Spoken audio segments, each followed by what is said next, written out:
I have a plan to land an automation internship by the end of 2026. And today is my day one of my most complex project ever yet. I've been playing it safe, guys. We're doing the simple stuff, and being so happy about it, but not really testing my limits.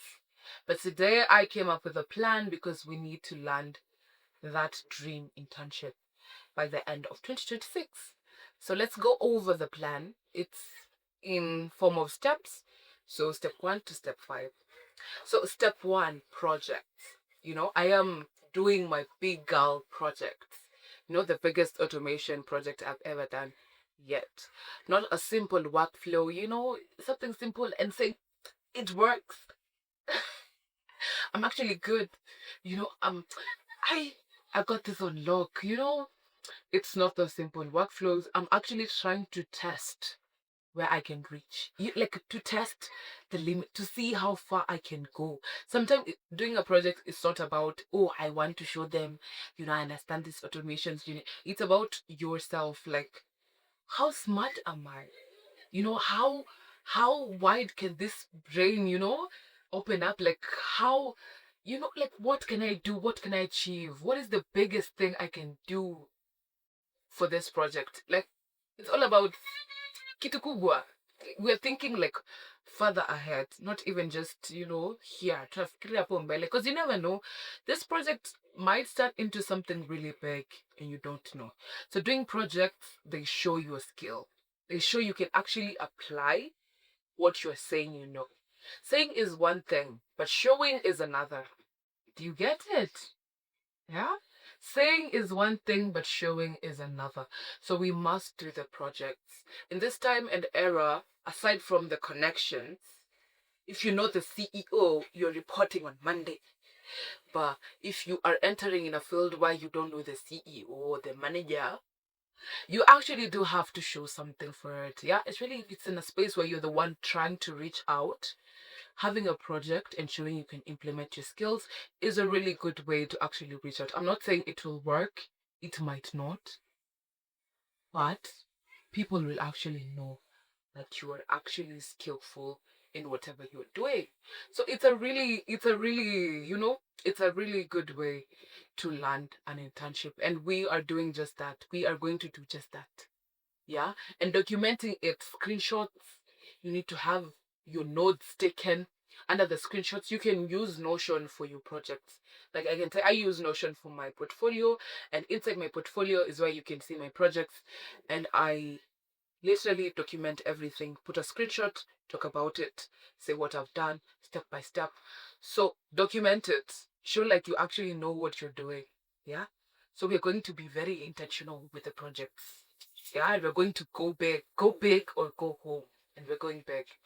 Number 2 is networking. I don't really like that term, networking. Yeah, because it puts a lot of pressure.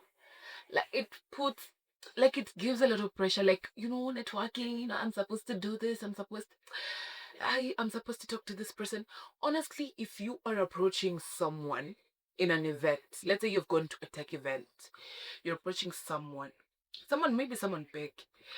Hopefully, it's not just because they're big. You can say, I've watched one of your videos. It's really nice. If they said a speech, you can go to them and say, I really loved your speech and I'm really into like the AI stuff, Like I've followed your work. If you've followed them, truly, I've followed your work and everything. Like, let it be so meaningful. At times when people say network, going it puts a lot of pressure.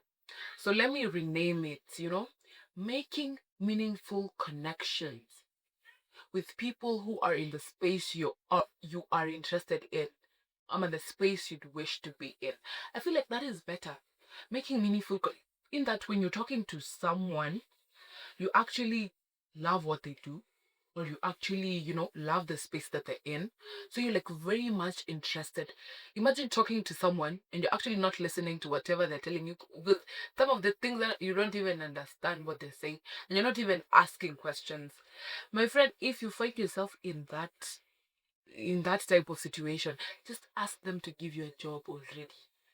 Just give me the job. Hire me. I want a job. Because at this point, you keep you're rambling, maybe you're not rambling the correct things in the name of networking. So guys, and as they say, you can't really network if you can't really network with people who are in the space that you want to be in when you know nothing. That is very true, and it's brutal, but it's very true.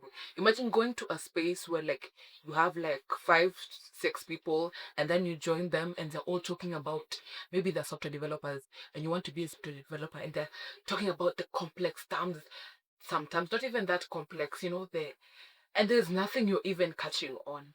And the worst part is you're not even asking questions. What is it? What? Yeah. So, guys, I feel like it should really be done the right way and when you actually feel confident enough in what you do. So, building alone is scary because they usually tell you you need to build with people. In that, by building with people doesn't necessarily have to working on projects with people, but building and also being visible and being public about it. Yeah. So, my advice to you is you can learn what you're learning on your own, maybe start building projects, posting them somewhere, and then after you're confident enough, when you start going to the tech events, now you can actually be talking to people about it because you know something about it. Now imagine, that this one is dangerous waters, yeah? The networking part, let's do it mindfully, yeah? Na tusijipe pressure.